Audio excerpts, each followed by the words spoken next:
प्यारे विद्यार्थियों, साथियों, आज हम बात करेंगे प्रभु सत्ता का अर्थ, परिभाषा एवं इसके दो पहलू। क्या बेटा? प्रभु सत्ता का क्या अर्थ है, इसकी परिभाषाएं क्या है और इसके पहलू कितने प्रकार के, जैसा कि मैंने आपको बता दिया, इसके दो पहलुओं पर हम चर्चा करेंगे।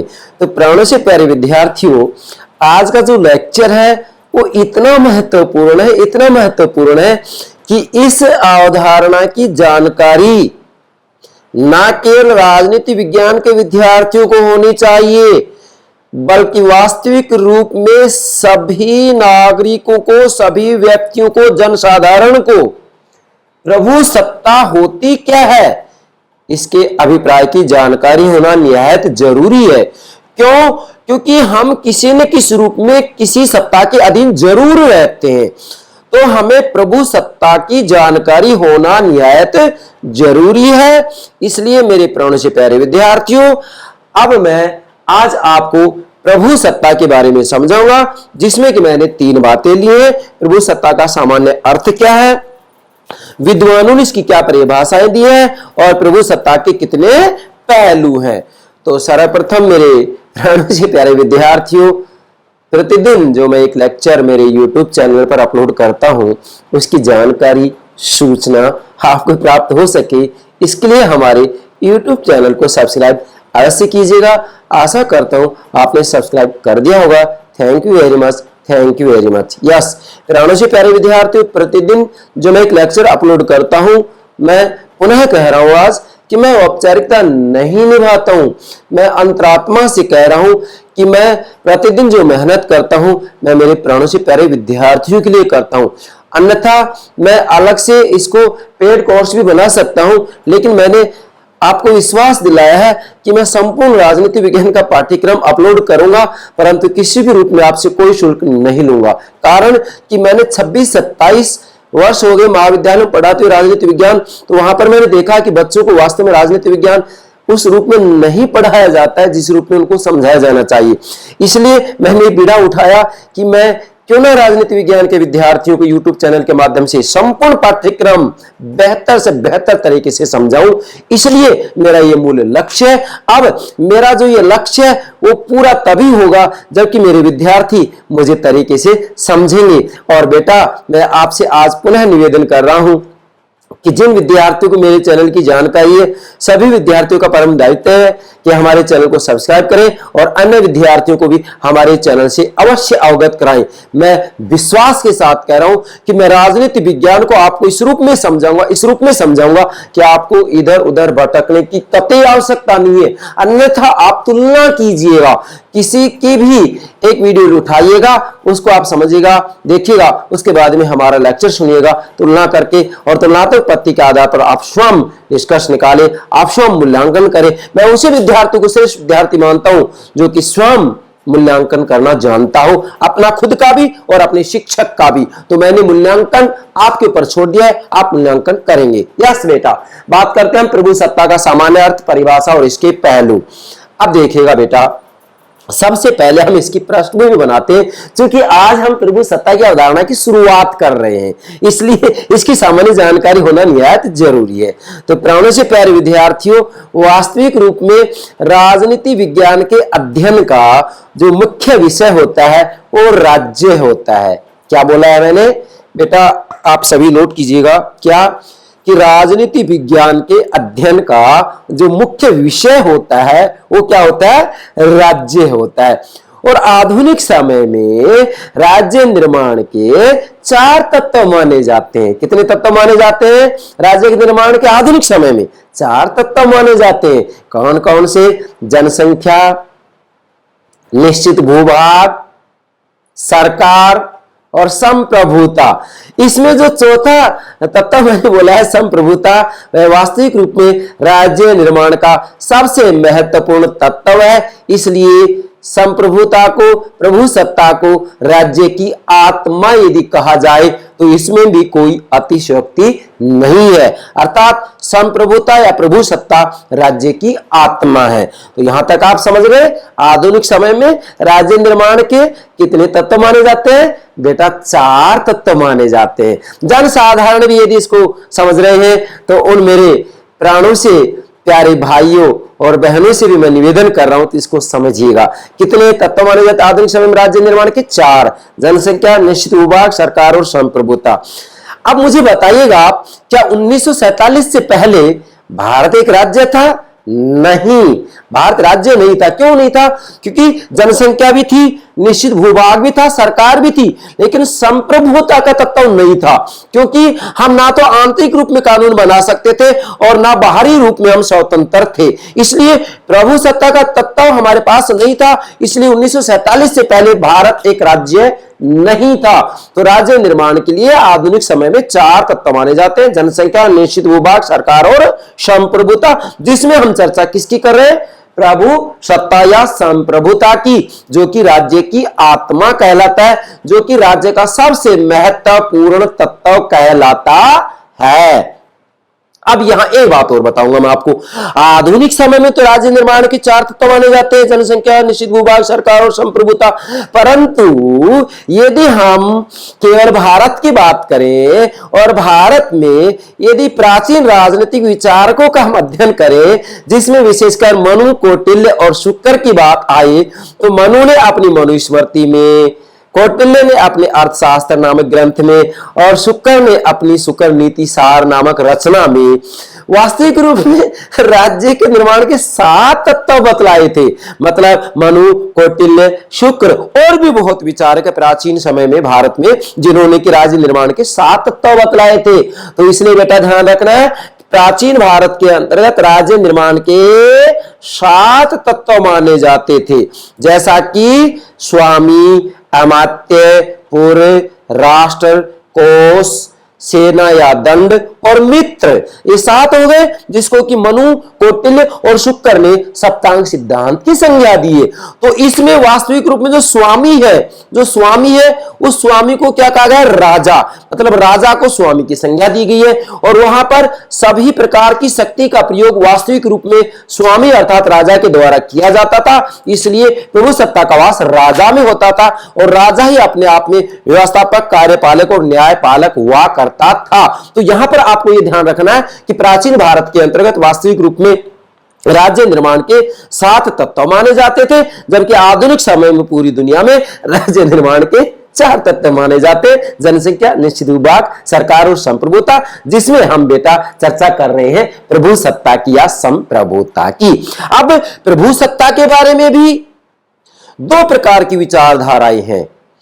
एक तो बोलते हैं एकत्ववादी विचारधारा, जिसको कि वास्तविक रूप हम ये कहेंगे, ये विचारधारा ये कहेगी कि राज्य ही वास्तविक रूप में एक सर्वोच्च शक्ति है। अर्थात एक राज्य के अंतर्गत अन्य जितने भी वर्ग, व्यक्ति, संगठन, समूह, संस्थाएं होती है, वो राज्य के अधीन होती है। राज्य सर्वोच्च होता है, सर्वे सर्वा होता है। जहां पर राज्य को सर्वोच्च, सर्वे सर्वा माना जाता है, वो कहलाती है एकत्ववादी विचारधारा। तो वास्तविक रूप में आज हम जिस प्रभु सत्ता की बात कर रहे हैं वो एकत्ववादी विचारधारा में ही आता है। जबकि इसका दूसरी जो विचारधारा है वो है अनेकवादी विचारधारा, जिसको बहुलवादी विचारधारा भी कहा जाता है। और इसके अंतर्गत वास्तविक रूप में राज्य को ही सब कुछ नहीं माना जाता है, राज्य को ही सर्वोच्च नहीं माना जाता है, बल्कि वास्तव में अनेकवादी या बहुलवादी विचारधारा के अंतर्गत राज्य के अंतर्गत अन्य अनेकों जो समुदाय होते हैं, जो संस्थाएं होती हैं, उनको भी वास्तविक रूप में शक्तिशाली माना जाता है। राज्य को ही सब कुछ नहीं माना जाता है। तो आपको ध्यान रखना है, वास्तविक रूप में प्रभु सत्ता के संदर्भ में 2 प्रकार की विचारधाराएं प्रचलित है। एक को कहते हैं एकत्ववादी विचारधारा, दूसरे को कहते हैं अनेकवादी या बहुलवादी विचारधारा। हम एकत्ववादी विचारधारा और अनेकवादी या बहुलवादी विचारधारा इन दोनों की चर्चा करेंगे, जिसमें से आज हम जो एकत्ववादी विचार है अर्थात प्रभु सत्ता, जिसके अंतर्गत राज्य को सर्वोच्च माना जाता है, इसकी चर्चा कर रहे हैं। और ये जैसे ही लेक्चर कंप्लीट हो जाएगा, चाहे इसमें मुझे 4-5 लेक्चर अपलोड करने पढ़े, उसके बाद में अनेकवादी या बहुलवादी विचारधारा को भी आपको समझाऊंगा। चलिए बेटा, ये सामान्य पृष्ठभूमि होगी। मुझे आशा है यहां तक आप बहुत कुछ समझ गए होंगे। अब मैं एक एक बात की व्याख्या करता हूं। सबसे पहले मैंने यहां मेरे प्राणों से प्यारे विद्यार्थियों के लिए डायग्राम बनाया है। बेटा ध्यान दें, देखो मैं पुनः कह रहा हूं आपको कि मेरा लक्ष्य है मेरे राजनीति विज्ञान के विद्यार्थियों को राजनीति विज्ञान विषय में निष्णात करना।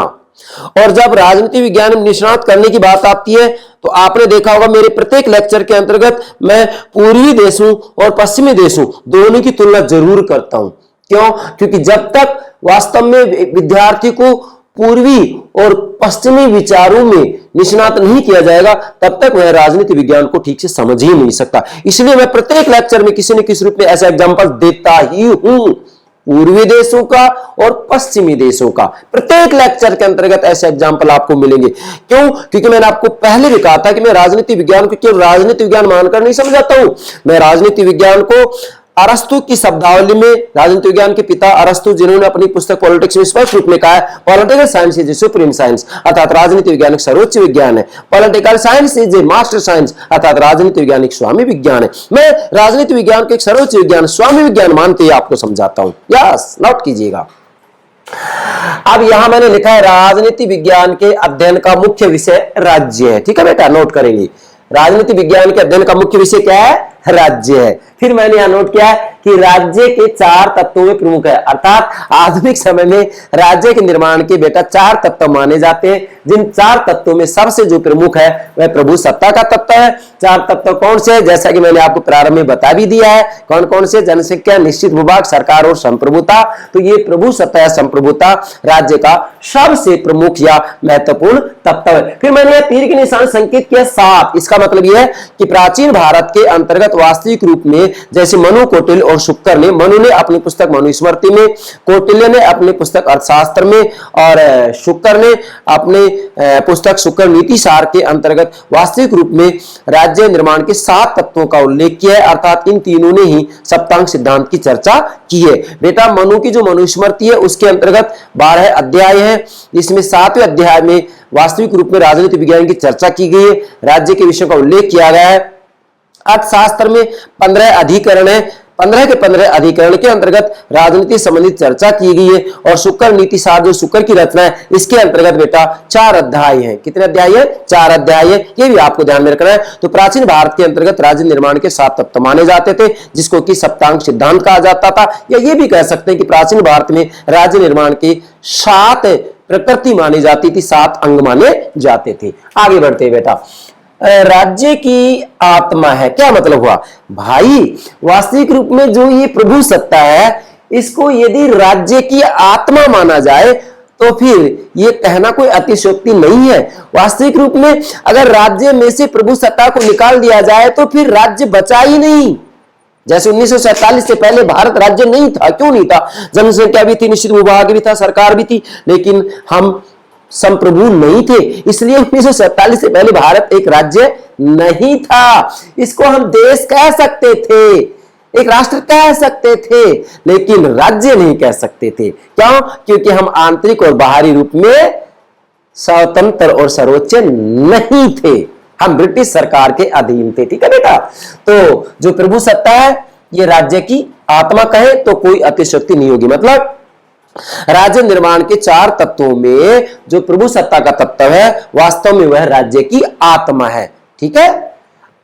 अगला है प्रभु सत्ता के बिना राज्य का अस्तित्व नहीं। ध्यान दे। अब देखो, अगर प्रभु सत्ता नहीं है तो वास्तविक रूप प्रभु सत्ता के बिना राज्य का अस्तित्व हो ही नहीं सकता। मैंने आपको एग्जांपल दिया, 1947 से पहले भारत राज्य नहीं था। उसको देश कहा जा सकता है, राष्ट्र कहा जा सकता है, राष्ट्रीयता कहा जा सकता है।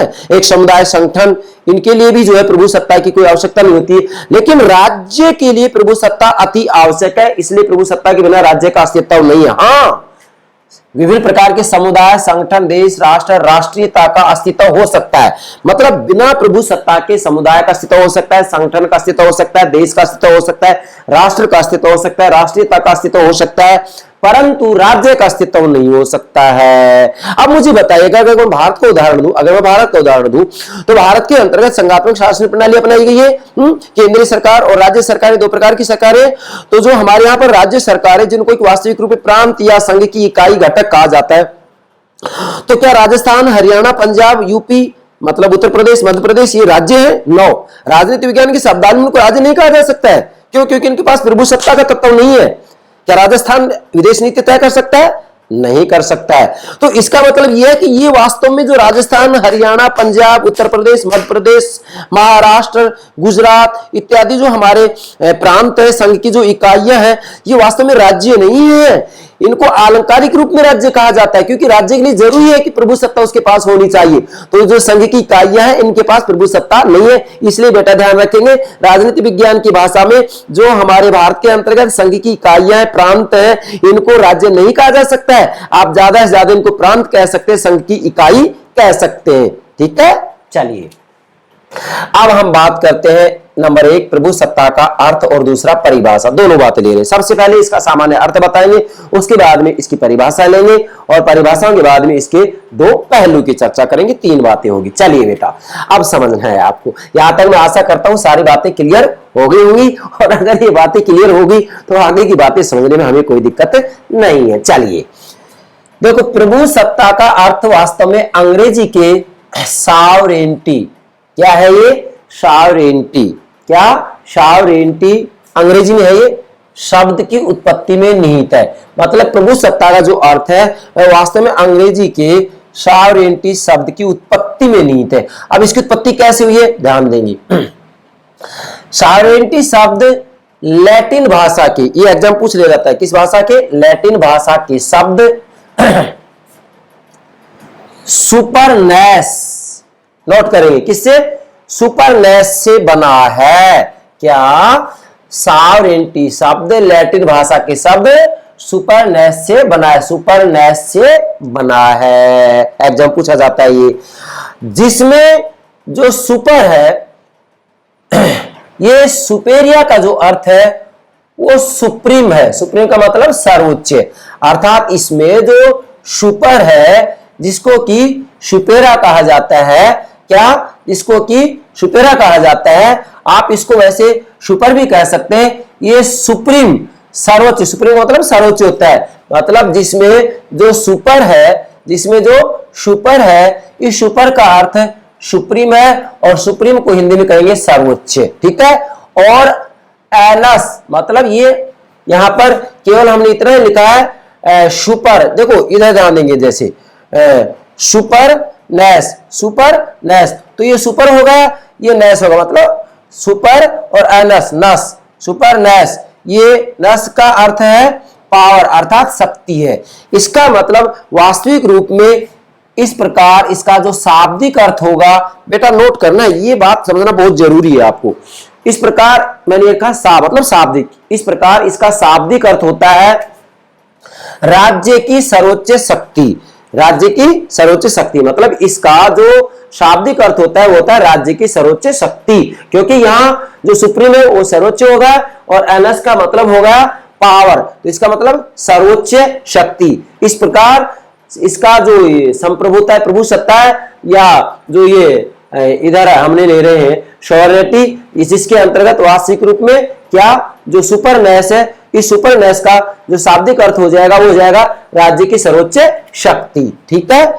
दूसरी ओर हिंदी के शब्द प्रभुसत्ता में यदि प्रभु तथा सत्ता, अब देखिए अब हिंदी की बात करते हैं।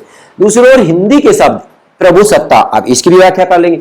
हिंदी में प्रभुसत्ता, तो प्रभुसत्ता में यदि प्रभु तथा सत्ता, दो शब्द हो गए, प्रभु तथा सत्ता का शब्दार्थ यदि लिया जाए क्रम से, तो प्रभु का अर्थ होता है सर्वोच्च, तथा इसके बाद में यहां सत्ता का अर्थ होता है शक्ति।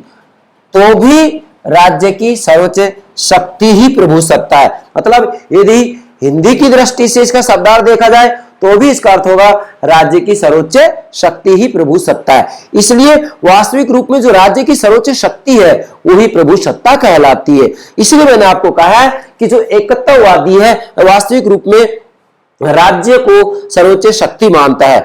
क्या राज्य को सर्वोच्च शक्ति मानता है, मतलब आंतरिक और बाहरी रूप में राज्य ही सर्वोच्च होगा। आंतरिक रूप में सभी समुदाय, व्यक्ति, संस्थाएं राज्य के अधीन होंगे और बाहरी रूप में राज्य स्वतंत्र होगा, किसी भी अन्य देश के अधीन नहीं होगा। ये बात कहता है एकत्ववादी, जिसको कि आप प्रभु सत्ता के अंतर्गत लेंगे। अर्थात प्रभु सत्ता की दो विचारधाराएं, एकत्ववादी और अनेकवादी या बहुलवादी। एकत्ववादी विचारधारा वास्तविक रूप में कहती है कि राज्य ही सब कुछ होता है, मतलब यहां जो राज्य है, राज्य की सर्वोच्च शक्ति ही प्रभु सत्ता कहलाती है। जैसे हमने नोट भी किया, राज्य की सर्वोच्च शक्ति ही प्रभु सत्ता है। आप इतना नोट करेंगे बस, राज्य की सर्वोच्च शक्ति ही प्रभु सत्ता है, मतलब राज्य के ऊपर और कोई नहीं है। ना तो आंतरिक रूप में राज्य को कोई चुनौती दे सकता है, मतलब आंतरिक रूप में सभी व्यक्ति, समुदाय, संस्थाएं, वर्ग सब राज्य के अधीन होंगे। बाहरी रूप में राज्य स्वतंत्र होगा, किसी भी विदेशी सत्ता के अधीन नहीं होगा। इसलिए राज्य की सर्वोच्च शक्ति ही प्रभु सत्ता है। राज्य की सर्वोच्च शक्ति का मतलब होगा आंतरिक और बाहरी दोनों रूप में सर्वोच्च होगा ये, ठीक है बेटा। अब इसके बाद में लिखा है राज्य के पास एक ऐसी शक्ति है जिससे ऊपर कोई दूसरी शक्ति नहीं है। आंतरिक दृष्टि से सभी संस्थाएं, वर्ग और बाहरी दृष्टि से किसी बाहरी सत्ता के अधीन नहीं। मैंने अब इसकी व्याख्या कर दी है यहाँ पर, जो यहाँ मैंने लिखा ना आपको कि राज्य की सर्वोच्च शक्ति प्रभु सत्ता है। तो कैसे है ये? राज्य के पास एक ऐसी शक्ति है जिससे ऊपर कोई दूसरी शक्ति नहीं है, मतलब वास्तविक रूप में राज्य के पास जो शक्ति है वो एक ऐसी शक्ति है जिसके ऊपर कोई और दूसरी शक्ति नहीं है। आंतरिक दृष्टि से सभी संस्थाएं, वर्ग, व्यक्ति, समुदाय राज्य के अधीन होंगे और बाहरी दृष्टि से किसी भी बाहरी सत्ता के अधीन नहीं होगा। यह राज्य पूर्ण रूप में स्वतंत्र होगा, किसी भी विदेशी सत्ता के अधीन नहीं होगा। अपनी विदेश नीति तय करेगा तो स्वतंत्र रूप में तय करेगा, किसी विदेशी सत्ता के दबाव में आकर के विदेश नीति तय नहीं करेगा। तो इसलिए आंतरिक और बाहरी दृष्टि से किसी के अधीन ये नहीं होगा। कौन? राज्य। नेक्स्ट बात है, राज्य की उस शक्ति को प्रभु सत्ता कहा जाता है जो आंतरिक दृष्टि से सर्वोच्च तथा बाहरी दृष्टि से स्वतंत्र होती है। बेटा अब ये इसकी व्याख्या होगी क्या कि राज्य की उस शक्ति को प्रभु सत्ता कहा जाता है। देखो अब ध्यान देंगे, राज्य की उस शक्ति को प्रभु सत्ता कहा जाता है जो आंतरिक दृष्टि से सर्वोच्च तथा बाहरी दृष्टि से स्वतंत्र होती है। हम भारत का उदाहरण देते हैं, बताइएगा कि भारत एक राज्य है, तो क्या जो भारत है वह वास्तविक रूप में आंतरिक दृष्टि सर्वोच्च है या नहीं? क्या आंतरिक दृष्टि से भारत के अंतर्गत सभी संस्थाएं, वर्ग, व्यक्ति और समुदाय राज्य के अधीन नहीं है? राज्य के अधीन है। और बाहरी दृष्टि से देखें तो क्या बाहरी दृष्टि से भारत स्वतंत्र नहीं है? क्या बाहरी दृष्टि से भारत अपनी विदेश नीति तय करता है तो किसी विदेशी सत्ता के दबाव में आकर के अपनी विदेश नीति तय करता है? जी नहीं, हरगिज नहीं।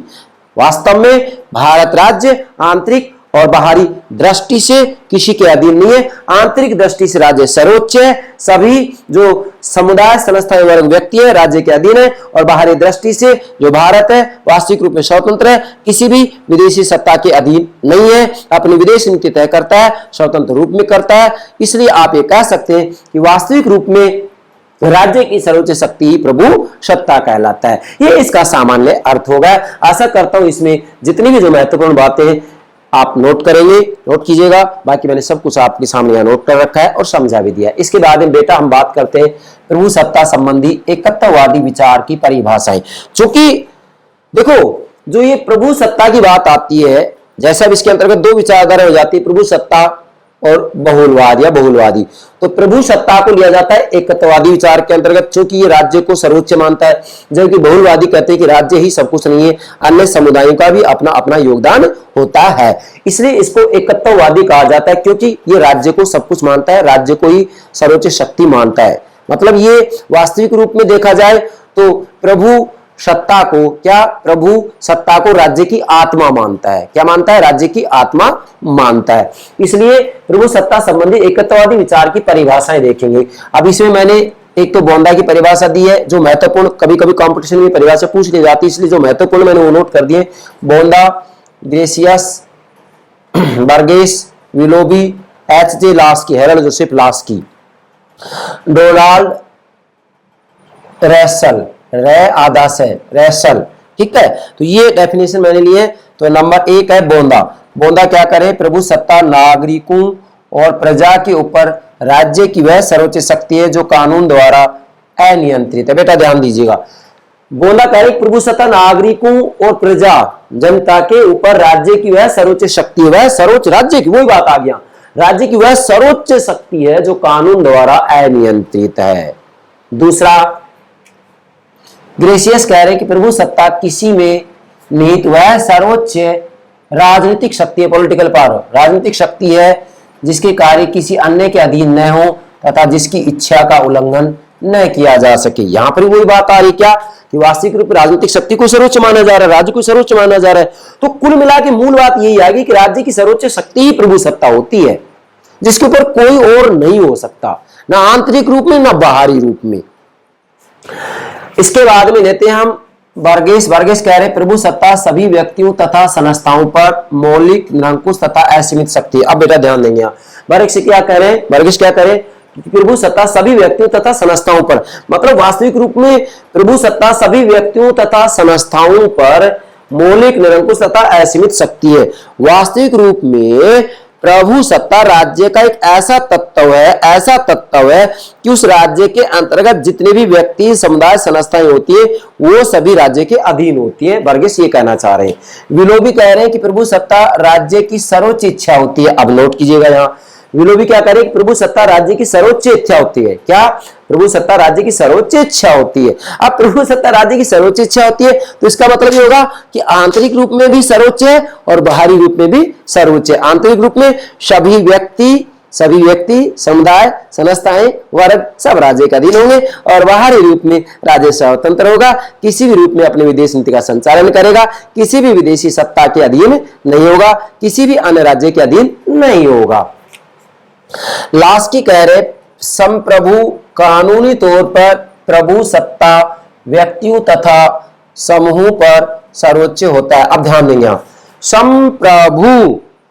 संप्रभु जो कि वास्तविक रूप में प्रभु सत्ता का प्रयोग करता है, तो संप्रभु कानूनी तौर पर प्रभु सत्ता व्यक्तियों तथा समूहों पर सर्वोच्च होता है। क्या? फिर से बोल रहा हूं मैं, संप्रभु कानूनी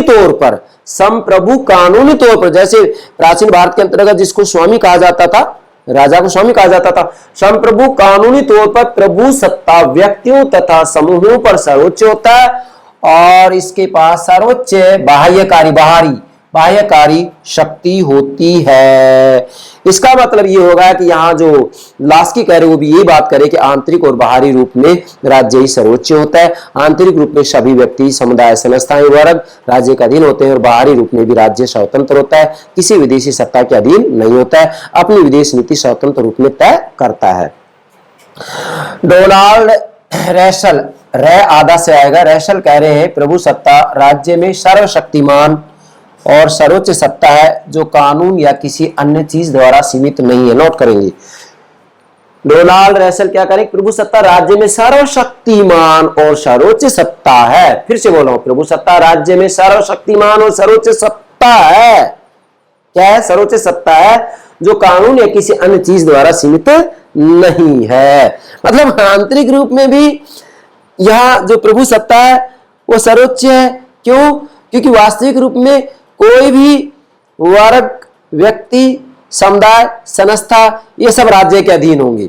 ये सब क्या होंगे? राज्य के अधीन होंगे। इसीलिए राज्य की सर्वोच्च जो शक्ति होती है ना, उसी को प्रभु सत्ता कहा जाता है। राज्य की जो सर्वोच्च शक्ति होती है आंतरिक और बाहरी रूप में, उसी को प्रभु सत्ता कहा जाता है। प्रभु सत्ता, जैसे हम कहते हैं प्रातः उठते ही कई बार स्मरण करते, ईश्वर का स्मरण करते हैं, तो बुजुर्ग लोग भी बोलते हैं हे प्रभु हमारी रक्षा कीजिएगा। इसका मतलब उस सत्ता की तरफ संकेत कर रहे हैं कि जिसके ऊपर कोई और नहीं है। तो यहां पर भी उस सत्ता की तरफ संकेत किया जा रहा है जिसके ऊपर और कोई हो ही नहीं सकता। ना कोई व्यक्ति हो सकता, ना कोई समुदाय हो सकता, ना कोई संस्था हो सकती, ना कोई वर्ग हो सकता। ठीक है, राज्य ही सर्वोच्च है, इसलिए राज्य की सर्वोच्च शक्ति ही प्रभु सत्ता है। इसके बाद में मैंने यहां लिखा है, इसको आप नोट करेंगे, प्रभु सत्ता राज्य की सर्वोच्च, देखो अब ये आपको नोट करना बहुत जरूरी है। प्रभु सत्ता राज्य की सर्वोच्च, पहले तो फिर बता रहा हूं मैं, प्रभु सत्ता क्या है? राज्य की सर्वोच्च शक्ति ही प्रभु सत्ता है। राज्य की सर्वोच्च शक्ति ही प्रभु सत्ता है। तो प्रभु सत्ता मतलब जो राज्य की सर्वोच्च शक्ति है वो प्रभु सत्ता होगी। तो प्रभु सत्ता राज्य की सर्वोच्च, सर्वशक्तिमान, सर्वव्यापक, असीमित तथा अविभाज्य शक्ति है। नोट करेंगे ये बात, क्या प्रभु सत्ता राज्य की सर्वोच्च, मतलब इसके ऊपर और कोई नहीं होगा, ना आंतरिक रूप में ना बाहरी रूप में, सर्वोच्च सर्वशक्तिमान, कि ये वास्तविक रूप में सबसे ज्यादा शक्तिशाली है, इसको चुनौती देने वाला और कोई भी संस्था या समुदाय या जो है वर्ग नहीं हो सकता। सर्वशक्तिमान, सर्वव्यापक, वास्तविक रूप में ये पूरे राज्य के अंतर्गत व्यापक है, सर्वव्यापक और असीमित, इसके ऊपर कोई सीमा नहीं लगाई जा सकती है, तथा अविभाज्य शक्ति है, अर्थात जो प्रभु सत्ता है उसका विभाजन भी नहीं किया जा सकता, उसका बंटवारा भी नहीं किया जा सकता, किसी अन्य को हस्तांतरित नहीं किया जा सकता। एक प्रकार से अविभाज्य है, अदेय है, अहस्तांतरणीय है, इसका हस्तांतरण भी नहीं किया जा सकता, ये बात कही जा रही है इसके अंतर्गत। तो आशा करती हूं आपने नोट कर लिया। इसके बाद में लेते हैं हम प्रभु सत्ता के पहलू में दो पहलू की बात करते हैं, जैसा कि इसके अंतर्गत ये दो पहलू है, बार बार मैंने कहीं ना कहीं संकेत भी किया है। दो पहलू कौन से होते हैं बेटा? पहला है आंतरिक प्रभु सत्ता और दूसरा है बाहरी प्रभु सत्ता। ठीक है, तो आंतरिक प्रभु सत्ता के अंतर्गत क्या आता है? वास्तविक रूप में आंतरिक प्रभु सत्ता के अंतर्गत जो राज्य होता है उस राज्य के अधीन ही उस राज्य में जो व्यक्ति हैं, समुदाय हैं, संस्थाएं हैं, वर्ग हैं, जो जातियों के समुदाय हैं, वो सब राज्य के अधीन होंगे। राज्य को चुनौती देने वाला कोई नहीं होगा। हाँ, कुछ जो ये राजदूत होते हैं, ये राजदूतों को जरूर थोड़ा छूट होती है, बाकी जितने भी समुदाय, संस्थाएं, वर्ग होते हैं वो सब राज्य के अधीन होते हैं। मतलब आंतरिक रूप में राज्य के द्वारा जो आदेश दिए जाएंगे उन आदेशों का पालन सभी संस्थाओं को, व्यक्तियों को, वर्गों को करना ही पड़ेगा, कोई भी इसको चुनौती नहीं दे सकता है। ये हो गया आंतरिक प्रभु सत्ता, इसका पहला पहलू हो गया। यहाँ लास्की के एक वाक्यांश में लिखिए, लास्की कह रहे हैं कि यह है अर्थात राज्य अपने क्षेत्र पर आंतरिक रूप से सर्वोच्च है। मतलब यहाँ लास्की का कहना है कि आंतरिक प्रभु सत्ता का जो पहलू है, इसका मतलब ये होगा कि यह अर्थात राज्य अपने क्षेत्र पर आंतरिक रूप से सर्वोच्च है। मतलब आंतरिक रूप में जो राज्य है वो क्या है? अपने क्षेत्र पर सर्वोच्च होगा। मतलब आंतरिक रूप में कोई भी व्यक्ति, समुदाय, संस्था, वर्ग, संगठन जो भी होंगे, ये सब वास्तविक रूप में राज्य के अधीन होंगे। किसके अधीन होंगे? राज्य के अधीन होंगे। इसलिए इसको आंतरिक प्रभु सत्ता या आंतरिक प्रभु सत्ता का पहलू कहा जाता है या आंतरिक पहलू कहा जाता है। इसके बाद में दूसरा जो पहलू आता है वो आता है बाहरी प्रभु सत्ता। क्या बाहरी प्रभु सत्ता? ये तो आंतरिक क्षेत्र की बात आ गई कि अपने राज्य के लिए कानून बनाए जा रहे हैं, तो वास्तविक रूप में सभी संगठनों को, समुदायों को, वर्गों को, व्यक्तियों को मानने ही पड़ेंगे। नहीं मानेंगे तो उनको जो है उल्लंघन करने पर दंड दिया जाएगा, मृत्यु दंड तक की सजा दी जा सकती है इसके अंतर्गत आंतरिक में। ठीक है, दूसरा बाहरी प्रभु सत्ता। बेटा बाहरी प्रभु सत्ता का मतलब ये होता है कि वास्तविक रूप में इसके अंतर्गत जो राज्य होता है बाहरी रूप में स्वतंत्र होता है, अर्थात ये स्वतंत्र रूप में अपनी विदेश नीति तय करता है। किसी बाहरी सत्ता, किसी बाहरी राज्य के अधीनता में आकर, दबाव में आकर के अपनी विदेश नीति तय नहीं करता है। इसलिए हम ये कह सकते हैं, अगर भारत की चर्चा करें हम, तो भारत आंतरिक रूप में भी संप्रभु है और बाहरी रूप में भी संप्रभु है। बाहरी रूप में हम अपनी विदेश नीति तय करते हैं तो किसी के दबाव में आकर के अपनी विदेश नीति तय नहीं करते हैं। ठीक है, इस संदर्भ में लास्की ने भी कहा है कि अन्य राष्ट्रों के संदर्भ में स्वतंत्र है। मतलब बाहरी प्रभु सत्ता का जो पहले वो ये कह रहा है, क्या कह रहा है कि वास्तविक रूप में जो ये बाहरी प्रभु सत्ता होती है, इसका मतलब होता है कि अन्य राष्ट्रों के संदर्भ में वह स्वतंत्र है। मतलब जो एक राज्य होता है वह अन्य राष्ट्रों के संदर्भ में क्या होता है? स्वतंत्र होता है। मतलब जैसे भारत है तो भारत एक राज्य हो गया, आज इसको राष्ट्र राज्य कहते हैं हम, तो वास्तव में भारत राष्ट्र राज्य है तो वो अन्य राष्ट्रों के संदर्भ में क्या है? स्वतंत्र है। मतलब हम अमेरिका से, चीन से, जापान से, किसी भी देश से अपनी संधि और समझौते करते हैं तो क्या किसी अन्य राष्ट्र राज्य से अनुमति लेते हैं? नहीं, हम अनुमति नहीं लेते हैं। हम स्वतंत्र रूप में किसी भी देश के साथ संधि और समझौता कर सकते हैं, हम किसी बाहरी दबाव में नहीं है। तो बाहरी दबाव में नहीं होना, स्वतंत्र रूप में अपनी विदेश नीति तय करना, मतलब जो ये पहलू है अंतरराष्ट्रीय क्षेत्र का पहलू है कि अंतरराष्ट्रीय क्षेत्र में हम स्वतंत्र है, अंतरराष्ट्रीय क्षेत्र में हम किसी भी राष्ट्र राज्य के अधीन नहीं है। तो जो अंतरराष्ट्रीय क्षेत्र का पहलू है जिसको कि बाहरी प्रभु सत्ता कहा जाता है, ये दूसरा पहलू होगा। तो दो पहलू हो गए, आंतरिक प्रभु सत्ता का पहलू और बाहरी प्रभु सत्ता का पहलू। ये अंतरराष्ट्रीय क्षेत्र की बात आती है। मतलब अंतरराष्ट्रीय क्षेत्र के अंतर्गत वास्तविक रूप में अगर हम भारत का ही उदाहरण दें तो हम किसी भी राष्ट्र राज्य के अधीन नहीं है। हम स्वतंत्र रूप में अपनी विदेश नीति तय करते हैं। हम स्वतंत्र रूप में जैसे हमारी इच्छा है उस अनुरूप किसी भी देश के साथ संधि और समझौते कर सकते हैं। हम किसी के अधीन नहीं है, हम किसी के दबाव में नहीं है। इसलिए भारत की बात की जाए तो भारत पूर्ण रूप में क्या है, संप्रभु है कि नहीं हम संप्रभु। तो ये है प्रभु सत्ता का अर्थ, परिभाषा और दो पहलू। तो मुझे पूरा विश्वास है आप प्रभु सत्ता का अर्थ, इसकी परिभाषा और इसके दोनों पहलुओं को ठीक से समझ गए होंगे। यस बेटा, okay, thank you very much, thank you very much.